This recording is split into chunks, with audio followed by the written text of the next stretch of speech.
अस्सलाम वालेकुम नाज़रीन, मैं हूं आपका दोस्त वसीम अकरम। मैं आज जिस टॉपिक पे बात करने जा रहा हूं वो परिंदों में से एक परिंदा है उल्लू।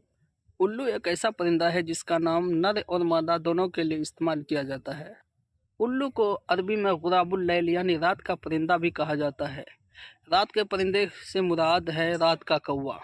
यह एक ऐसा परिंदा है जो रात को अपने घोंसलों से निकलता है और रात में निकलने वाले छोटे मोटे कीड़े मकोड़े और परिंदे, चूहे, छिपकली, गोरैया और छोटे मोटे कीड़े मकोड़ों का शिकार करती है। उल्लू की एक आदत यह है कि यह परिंदे के घोंसले में घुस करके उसे घोंसले से निकाल करके अंडे और बच्चे को खा लेते हैं। उल्लू रात में भरपूर हमला करता है, यहाँ तक कि उल्लू को हमले को रोकने का हिम्मत किसी परिंदे में नहीं होता है। उल्लू एक ऐसा परिंदा है जो रात भर सोता नहीं है। उल्लू को जब कोई दूसरा परिंदा दिन के समय में देख लेता है तो उसको मार डालता है। दुश्मनी की वजह से उनके परों को नोच डालता है। कुछ शिकारी लोग इसीलिए उल्लू को अपने जाल में रखते हैं ताकि उल्लू को देखकर सारे परिंदे आपस में जमा हो जाए उल्लू को मारने के लिए और शिकारी उन परिंदों को आसानी से पकड़ ले। मजहब इस्लाम में गिद्ध की तरह उल्लू को भी हराम करार दिया गया है। उल्लू शिकारी परिंदों में शुमार किया जाता है।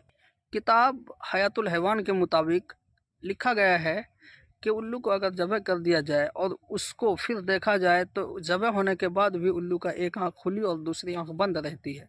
आगे यह भी लिखा हुआ है कि खुली हुई आंख को अगर किसी आदमी के अंगूठे के नग के नीचे रख दिया जाए तो वो आदमी तब तक जागता रहता है जब तक कि उसको अपने अंगूठी के नग के नीचे से हटा लिया ना जाए, जबकि बंद आंख इसके बरअक्स होता है। किताब हयातुल हैवान के मुताबिक ही अगर उल्लू का दिल किसी सोते हुए औरत के बाएं हाथ पर रख दिया जाए, औरत दिन में जितने भी काम किए होंगी वो सारे के सारे काम को बता देगी। और इसी किताब के मुताबिक अगर उल्लू की चर्बी को पिघला करके उसे बतौर सुरमा लगाया जाए तो इंसान को रात में ना दिखाई देने वाली चीज़ भी आराम से दिखाई देने लगती है। उल्लू सिर्फ 2 ही अंडे तक दे सकती है। उल्लू का गोश्त खाने से आदमी बेवकूफ़ और अहमक होता है। किताब हयातुल हैवान में लिखा है कि उल्लू को ख्वाब में देखना फरेब और डाकू सिफत वाले इंसान की ताबीर होती है। हिंदू मजहब के नज़दीक उल्लू को देवी लक्ष्मी की सवारी माना जाता है।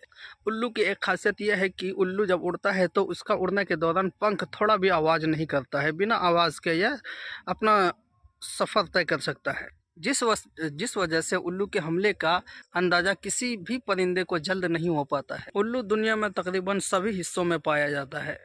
उल्लू अपने सर और गर्दन को लगभग 270 डिग्री तक घुमा सकता है।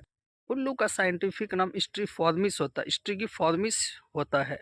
उल्लू Africa, Asia, central Africa, Eurasia, Europe और नॉर्थ अमेरिका के अलावा ओशनिया, साउथ अमेरिका और एशिया के बेशतर इलाकों में पाए जाते हैं। उल्लू 40 मील पर घंटा की रफ्तार से अपना सफ़र तय कर सकता है। उल्लू का औसतन उम्र 15 वर्ष तक होता है। उल्लू आकार में भी, साइज में भी मुख्तलिफ किस्म के होते हैं।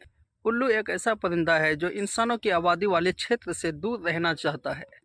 इंसानों की आबादी के करीब पाया जाने वाला उल्लू सबसे छोटा उल्लू होता है। एक अफसाने के मुताबिक उल्लू इंसानी आबादी के करीब रहने वाला परिंदा होया करता था, लेकिन वाक़या करबला के बाद इंसानों का रवैया और खूनरेजी देखकर ये इंसानों से नफरत करने लगा और ये बयावान जंगलों में रहना पसंद करने लगा। आज के सबक में बस इतना ही। मिलते हैं नेक्स्ट वीडियो में। अब हमें दीजिए इजाज़त। अस्सलाम वालेकुम।